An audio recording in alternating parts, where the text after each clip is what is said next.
Hi everyone. So I just wanted to hop on here really quick. Sorry if the camera isn't that great. I switched to a different laptop and I haven't downloaded the program that I usually use for recording. So I'm just doing this video on my iPad, which is, I mean, it works. It does what it needs to do. So I wanted to talk about some of my subscribers asked for me to periodically do videos on what it's like to be raising a biracial child and the difficulties that I run into. And I mean, with the climate the way it is, there's a lot of issues. I think for me, one of my main issues is trying to have my son be aware of racism and teach him that you can't trust certain people, and that's hard for him when those certain people are in his family. He's spent the last couple of months with his father in Florida. He's come home to visit a couple of times, but for the majority of the time he's been with his dad, and he's lived in a different world. When he's with his father, he lives in the world of white privilege, and white male privilege is the most in America. He doesn't really come across any of the issues that myself face, and even that my son faces. When he's in school, last year, he had a classmate walk up to him and tell a nigger joke, and my son was devastated. He was crushed. He didn't understand why something like this was going on. And excuse me, my computer's making some noises. And he also, there were swastikas drawn on the playground. So of course those are two things that I had to address with my son. And now he's coming back to be with me, and it's a different world here. It's different. Me and my family and stuff, we're very aware of white terrorism, and it's something that we address every day, and it's something that we come across every day. And even as simple as, you know, the Black Panther movie, which it's weird because my sister and I were in the mall yesterday, and we had a black lady come up to us and ask us our opinion on the Black Panther movie. And of course, my sister and I, we both have some very negative opinions, and also in regards to who we feel is the hero in that movie. If you had to choose someone, in my opinion, I would choose Killmonger. I think he has the right mindset to bring black people out of this terrorist regime that we're in. And I think that kind of caught this lady off guard. And I tried to explain to my sister, because she, you know, she gets kind of upset. And I'm not saying which sister it is for a reason, but my sister was a little bit irritated at the fact that this lady didn't get what we got out of the movie. And I had to explain to her that most people just don't get it. Even if people are woke as they claim, if you don't have it in your head and you don't clearly see that this movie was made to brainwash and that it was propaganda, people want to say, and I know this is, I'm regressing a little bit, but I want to say this, and it kind of goes in together on why my son will not be watching this movie.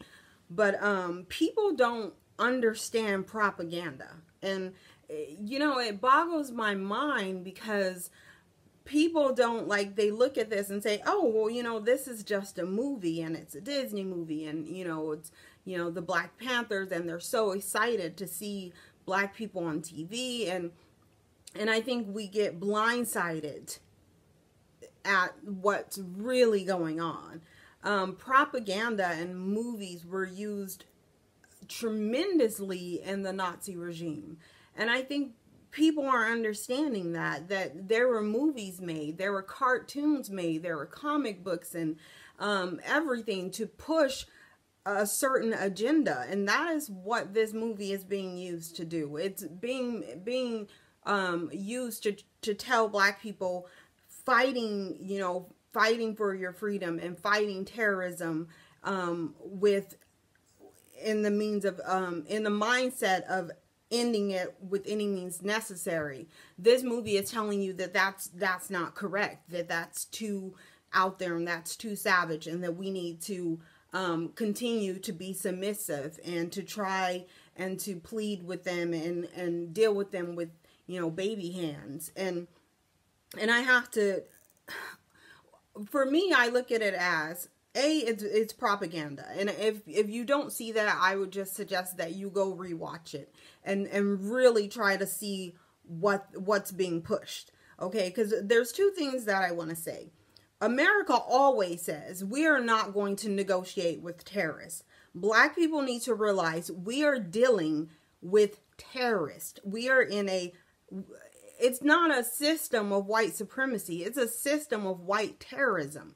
And we need to address it as such. And we need to look at it as such. And we have to be able to look through the propaganda and these TV shows and these shiny little movies and cartoons and stuff like that. And we need to see them for what they are. And our children need to know what they are. When I was talking to my sister about this, I told her, and I remember I seeing this clip about it. It's an old movie, and it has all white cast, and the villains are in blackface. And in this movie, it's so old. It had subtitles and it's in black and white or whatever. And they have this white guy in blackface playing the villain black guy, trying to rape this poor white woman, and then she jumps off of the mountain and to her death, and would rather die than be touched by a black man. And this is, if you looked at it, you would say, okay, well, this is just, a movie for entertainment. But clearly it's propaganda. And we have to start seeing this and dissecting what we're watching. I could not watch this movie. It was disgusting from the beginning, where Killmonger,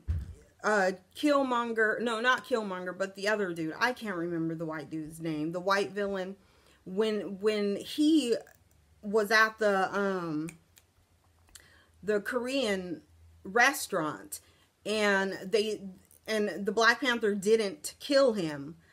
At that point, I was disgusted. And when they're saying, oh, well, you're going to do this in front of people.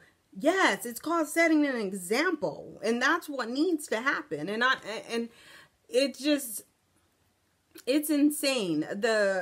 This movie is insane. And so back to raising a biracial son in this climate.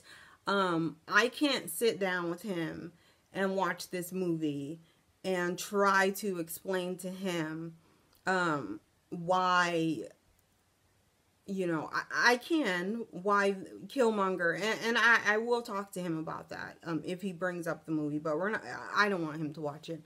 But I will have to explain to him why Killmonger's view of ending this white supremacist regime by any means necessary, which includes the annihilation of that entire race. And he's not even 10 yet, and so I don't want to have to explain to him what that would look like and why this would be, part of his family. It's hard for me to say that all of these people are horrible and disgusting, which to me they are, and then say, but, your dad isn't, and your grandma isn't, and your grandpa isn't. And so, that's really, that's something that comes up, and it's something that has to be addressed time after time after time. But with him coming back and having, he had a good time with his dad, and I'm glad that he did. But for him to be able to look at the situation in a non-biased way, I don't think he's going to be able to do that. And that's why I tell people, I really am against people having biracial kids, because it really is a struggle. And it's not just a struggle for myself, it's a struggle for him, and trying to process two sides of a war. It's literally like having a parent on each side of the Civil War, and then he's in the middle. And then there's reality. Reality says that this child is black, and reality treats this child as if he is black, and he is going to face situations like he did in school when he was, told the nigger joke. And before that, he expressed to me that he thought that his friends saw him as white or mixed, and I tried to explain to him the best way I could that your friends are never going to see you as anything except black. When they see you as a black child. But as reality creeps up, and it does, and he will have to learn those things. And it's sad, because he's always going to be torn between two sides. And I'm not going to sit there and tell him that side is good, or that majority of them are good, or anything like that, because that's not reality. Reality is majority of them are terrorists, extreme terrorists, and will do anything necessary to continue to have their false status of white supremacy. And that's the truth. Whether it's his father, his grandfather, his grandmother, all of them, the main thing to continue and to have is this false sense of superiority, because there is no reality of superiority. And so nothing else comes before that, not even their child. So I don't want to sit him down and say that to him at this point, because I don't think he's old enough to process it. But it's gonna be, I think it's gonna be a struggle for him, because even when he gets home and he has to hear reality and see reality and deal with life as a black person, I'm not, like, I don't think that when he's with his dad he thinks that he's a white person, but I mean I think he does. I think he lives that life, and he sees life through a white man, and that is a total, like, it's a contradiction to the life that he's gonna have. And so that is definitely a big issue that is going to come up, and when he gets home he's gonna have to face that. And the weird thing is I was looking at his classmates at the school in Florida, and it's so much more diverse, and there's like 70% of the kids are black, and so it's really great. And then he's going to come back here, and that's totally different. It's not very diverse. And I do want, just because I know people are going to be like, why do you have him in the school that you do? The reason why I have him in the school that he is in is because the way money is dished out to schools is based on zip code. Everything is extremely segregated, and even in the South it is. But the schools in where he was going, I love that it was diverse. I don't love the fact that their academics is way behind, and the academics here at his school are much higher. He reads at a really high grade level, and that has a lot to do with him reading at home and stuff like that. But I really want him to have the best education, and I do plan on moving his school. I plan on moving him somewhere where there's more diversity, and then I'm really active in his schools, and I really suggest that all Black parents be very, very active in your child's school. And I know that there's a lot of, single mothers and you have to work and stuff, but you have to make the time, because you have to do it. These are people that are instilling your child's character and their belief systems, and you need to know what they're teaching them, because they try to slip some pretty sneaky evil stuff in there. And if you don't catch it, it's too late. They've already told your kid and had them lay on the floor while a teacher step on them. Just stuff like that. like there is no way that would happen if we're more involved. And I mean involved in the curriculum. I mean involved in those teachers' faces. Majority of these teachers are white women, and they do not want the best for your child. They don't. They want to put them in their place, pretty much. They want to teach them to be submissive. They want to teach them that they are less. That's what they want to do. That is their agenda. So we need to be there in their face, going over the curriculum. I have Ethan's teachers. Oh, excuse me. I did not want to say my son's name. I have his teachers give me his curriculum a week before. I want to go over what we're going to go over, what's going to be taught. They'll try to be vague. No, we're not going to be vague. I want to know details. And if you were there and you're in their faces every day, there's no way they're going to have your kids lay on the floor so they can step on them. And that is a true story that truly happened. And I'm appalled, and I can't even believe it. And we got to do better as parents. We have to do better. We have to have our kids back. We have to be in these teachers' faces. We have to let them know that we're involved. We care what you're teaching our kids. We know what you're teaching them. And you're not going to sit there and slip something in there that I don't see. Like, that's just not going to happen. And having an open dialogue with the teachers is very important.